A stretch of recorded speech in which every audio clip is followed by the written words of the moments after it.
23 things stuck out to me in this second installment of Ryan's European penny series. I wanted to break them down and show you why they're powerful and how you can apply them to your own content. Let's go. Number 1.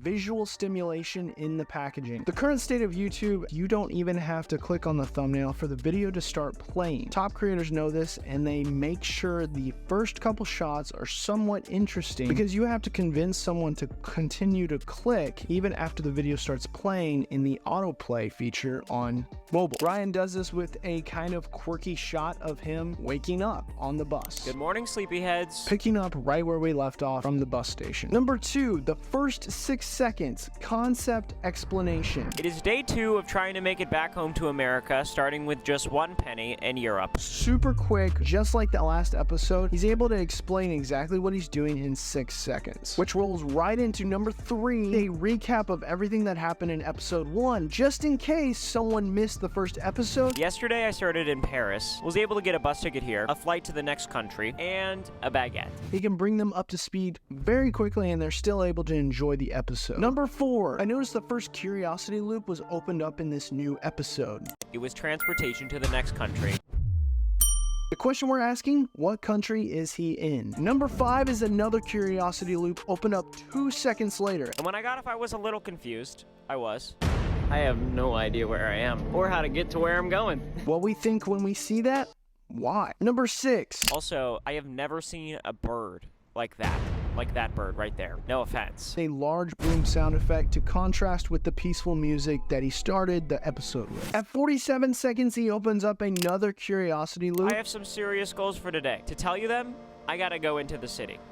And I'll reveal where I am as well. Because we want to know what the goals are, we want to know what city he's in, and we're hooked at this point. And he tells you where he's going to go so that he can reveal and pay everything off. Number 8, at 58 seconds, he stops and captures a reset sign, which at this point for new viewers doesn't mean anything. This is an inside joke for anyone that watched episode 1 or watched the USA version. Number 9. We do only have €5.24 after this, but that's enough for my money-making method today. So he states that he has enough money for the next money-making method, but doesn't tell us what that money-making method is. Rehook. Number 10, he sets the first goal. So my goal today is to rent a bike and become a local.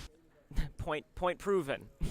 It's about €10 to rent a bike for 24 hours. It's $10, double what he has now. And everyone can see that with the money that's displayed on the screen, which means you're wondering how the heck is he going to make the money to afford the bike, let alone eat and survive and sleep for the next night. Number 11, he explains the next money-making method he's going to do with a callback to a previous series that he's done. Last year in Vegas, I cleaned one business's windows for a total of $60. For any new viewers that are coming through, that's an eye-opening experience to realize that, oh my gosh, he's created 30 more episodes of this amazing content that I can go binge. It's fantastic social proof and a very subtle call to action. This is a very easy, smooth way for you to advertise your other content by just referencing it in the videos that you're making. Number 12, super subtle inside joke for all the longtime viewers. Latin wat gaan halen. He always ends a lot of his sequences with let's get it in Dutch. And so he brings that back with another language. Number 13, the entire game plan scene was only one shot, but you wouldn't know that because there's 42 cuts in it. They're filled with trackers, zooms, and crop ins. It takes a lot of practice and time to set up the camera in a bunch of different places, but what you can do to make your shots way more interesting is to crop in, pan, zoom, do trackers. There's all these different things that you can do to make your shots seem so much more dynamic, and it gives the viewer a much fresher experience. We are flying, baby. Let's go. I love it. Number 14, Ryan states he didn't agree on a price with Mel. I didn't agree on a price with Mel. I kind of told him I was like trying to clean windows for €5. So I don't know if he's gonna... I don't know. Why this is so powerful is because previously throughout the series, Ryan has been stringing us along with answers to the questions that we wanted to know, and we would find out these answers by just waiting longer into the video. What he does here is he brings us into the same experience that he is going through, because both of us don't know how much money he's going to be paid for the window. One of the most powerful ways for you to immerse your viewer is to bring them into the same circumstantial experience that you are going through in the actual video. And sometimes that's withholding information so that when there's a big reveal, like there was when Ryan opened up the envelope, and we all were able to just sit there and be blown away by the amount of money that he pulled out of the envelope, along with Ryan and Preston and whoever else was there. Number 15. I talked about this in the previous episode, and I gotta come up with a better name for it. Right now, it's just the trifecta effect. But essentially, it's where the camera is just slightly lower and to the right. I think that's considered officially a Dutch tilt. But what Ryan and his team is doing is when the camera is off to the side and Ryan's able to talk with the person behind the camera, like he's looking over here and he's talking behind the camera, he looks at the camera and he talks directly to the camera. Now there's like two people that Ryan is talking to, and it makes it feel like we are one of the characters that are standing there observing everything that's going on. What this does is it makes us feel like one of the boys and we're just hanging out and experiencing everything, and it just immerses us into the experience that much more. Number 16, I started to talk about this in number 14. From the time that he reveals how much money is in the envelope to the time that he cuts is 18 seconds long. Oh.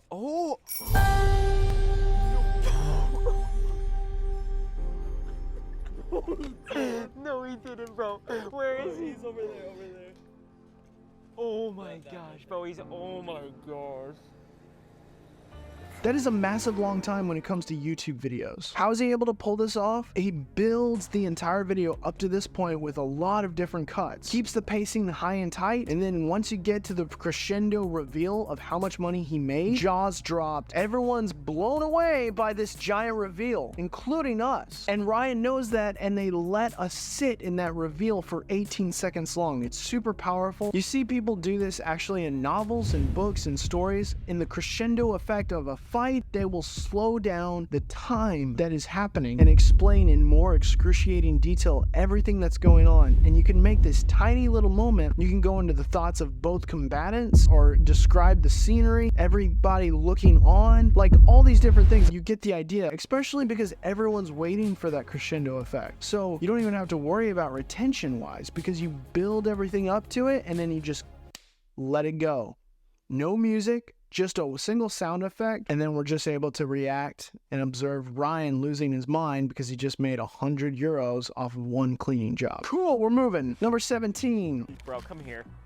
That's insane. Bro, that is insane. It's another moment with the boys, and it makes us feel this intimate moment and how relieved they are, because it's easy to look at these top guys and think that everything is scripted and that they're super confident, but it's moments like these that bring us back to reality and remind us that they have no idea what is going to happen next. And so the fact that they got paid 100 euros is like, oh my gosh, we might have made it one more day. Number 18, at 8 minutes and 56 seconds, he does another callback to his content that he made a year ago. This is the craziest thing. I think last year in Las Vegas, it was the same situation. I basically had nothing, and then we window cleaned, and it felt like I was on top of the world. That's exactly how I feel right now. Fantastic, subtle callback just to explain to any new viewers, maybe a European audience that's following him, that he did a USA one as well. Number 19, he reminds us after everything that's happened that he still has 2 more goals for this episode. But yeah, got to figure out sleeping tonight, and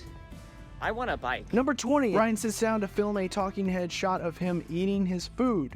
What a day. How do you make a talking head so much more interesting? You don't sit in an office like this. You go sit at the busiest intersection you can find and then bring the audio super close to your mouth. This is essentially just like what I talked about in the last episode, Pope in the Pool, basically having 2 things going on at once. You got him talking, so you have visual and audio stimulating you. There's so many things to look at in this shot. It's a fantastic way to retain people. Number 21, he opens up a new curiosity loop theme for the rest of the series. We got a baguette in Paris. We got a stroopwafel in Amsterdam.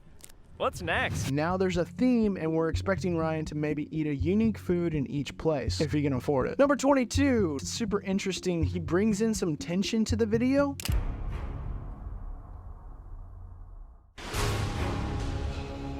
just when we thought things were winding down, with a tweet from Mr. Beast saying that he could donate $100,000, but he kind of wants to reset Ryan as well. So they kind of set him up as this ominous antagonist, and that brings a little bit more tension in, which keeps us more hooked until the end of the video, because we want to find out what happened. Number 23, at 11 minutes and 7 seconds, was him trying to do the joke 3 different times. He set up a pattern, and this is how you set up a pattern. You do a rhythm of 3, whether it's 3 cuts, 3 jokes, anything of 3. And then once you set up that rhythm, then break the pattern. It brings people's attention back to what's going on. And for Ryan's case, it brings great comedic timing. Albert who? I was trying to think of a one-liner. I'm doing it again. Hope this place has deodorant. Now that's what I call... I'm going inside. I couldn't think of anything. And number 24, a bonus point for anyone that stayed to the end of the video. He ends the episode with a giant curiosity loop that we can't find out the answer to till the next episode. I'll see you guys tomorrow, and I'm gonna get some rest, because tomorrow I want to buy another ticket. Oh, suspenseful ending.